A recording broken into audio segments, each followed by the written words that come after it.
Our third story is Silver Harvest by Ali Bacon. This year Ali Bacon has read at Stroud Short Stories, at the South Bank Club in Bristol, and had her own one-woman show in St Andrews in Scotland.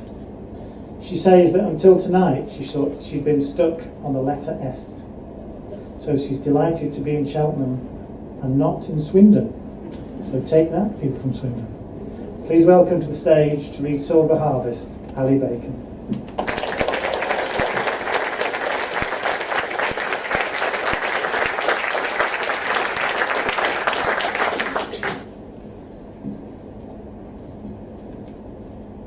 Silver Harvest, Newhaven, 1845.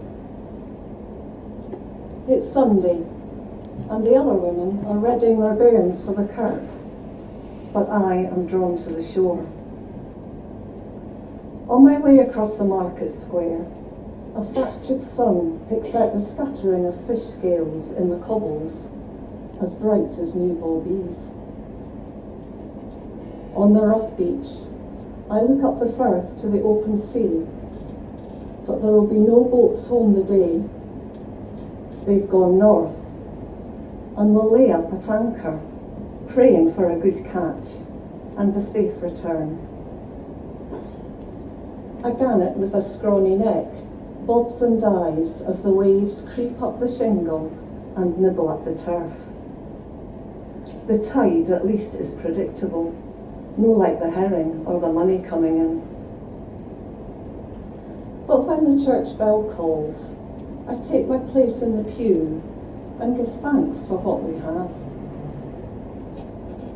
After the kirk, I take a chair to the foot of our outside stairs, where the street's set off by clusters of lace-capped girls, talking amongst themselves while their hands are busy, checking sails or mending nets. Jeanie Crawford waves and comes to sit by me.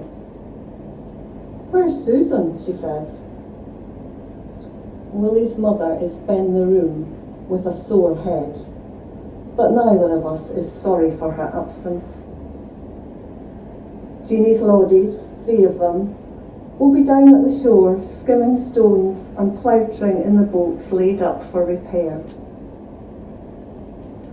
Bairns slip from Jeanie as easily as herring from a creel. But no matter how often Willie plants his seed, my room fails to quicken. Jeanie looks up. "We've a visitor." In Newhaven, we're well known for our steadfast ways and the good order of our homes. The stranger who's approaching might be a counsellor or a writer who'll set down in his magazine what he thinks is the secret of our sobriety. It's no secret to me. Cleaning fish, carrying them 2 miles up to Edinburgh, leaves us no time or energy for loose living. Jeanie gets up. I'd better see what the boys are up to. As she leaves, the stranger lifts his hat to her. He has a worldly air, but not a haughty one. I concentrate on the sailcloth.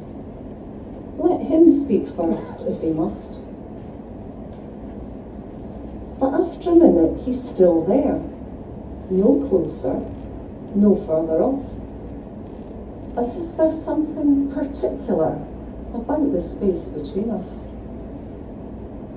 "I'm sorry to disturb you." Although the sun is over his shoulder, I can see he's in his middle years and handsome. We're often disturbed of a Sunday. Then I'll leave you in peace. Peace is all very fine. Sometimes company's better. "Did you want to ask me something?" He holds out his hand.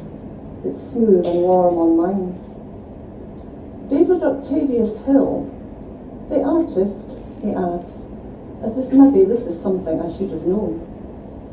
I introduce myself. "Mrs. Hall, Mrs. Elizabeth Johnson Hall."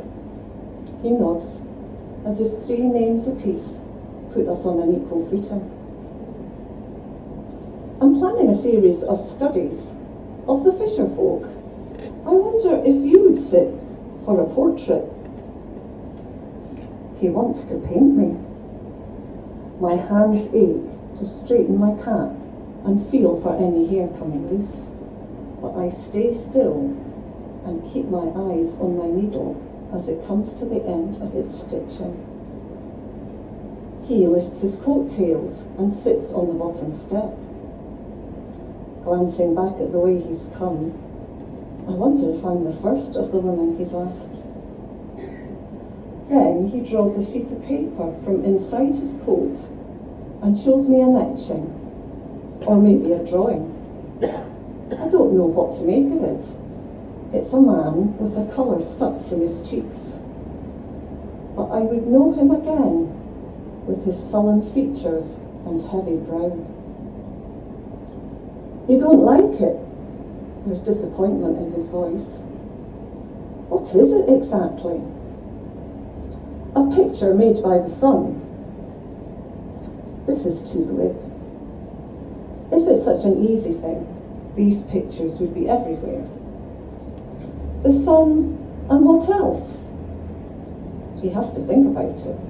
Silver, he says. Silver salts combining with the light. The picture is mottled brown, with no trace of silver in it, but it's a very good likeness.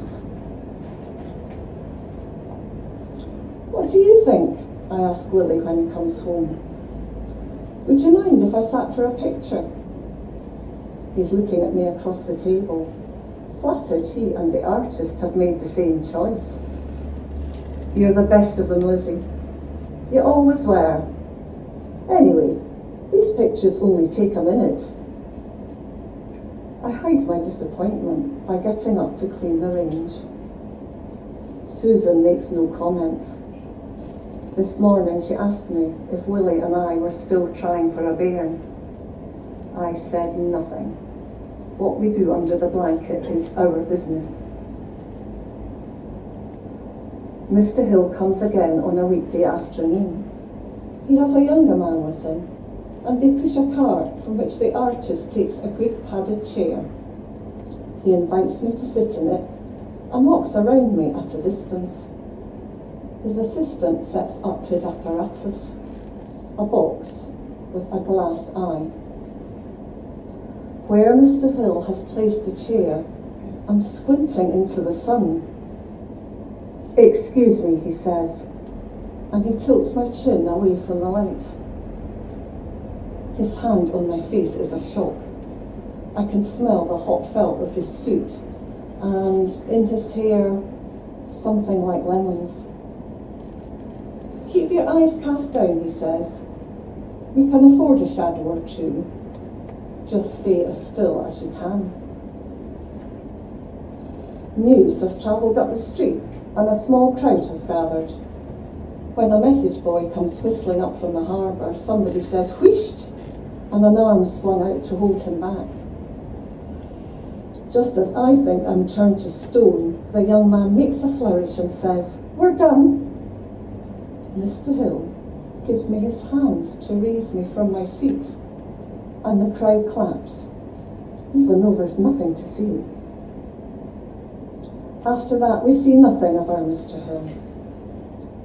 But one afternoon, I put on my Sunday clothes and take a walk up Carlton Hill, where they say he has his business.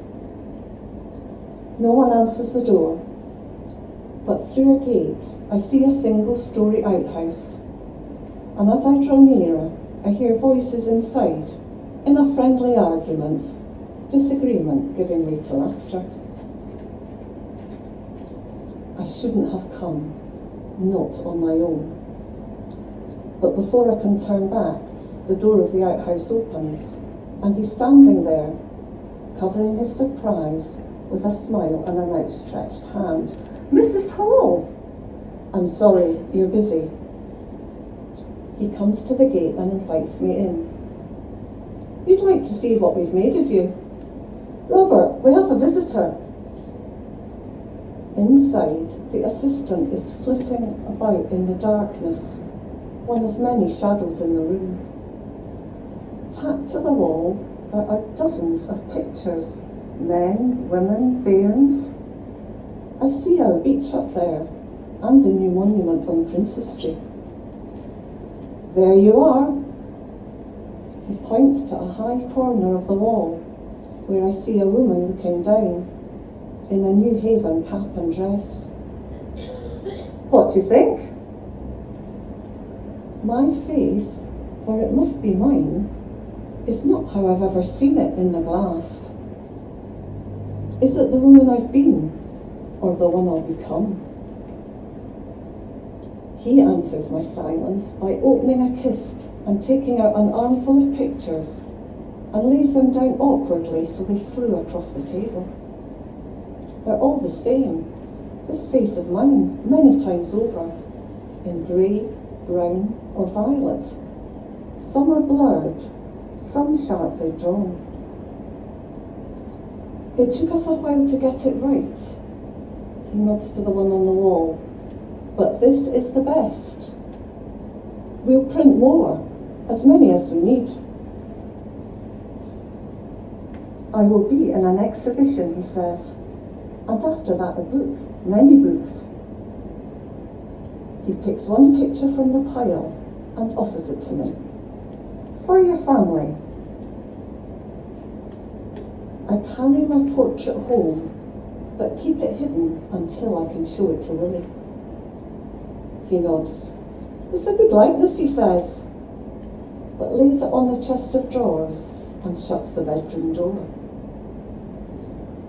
As he takes me in his arms, in my mind's eye that great swathe of pictures shifts in the gloaming, like a shoal of heron. Something is loosened within me, a rising tide, a silver harvest.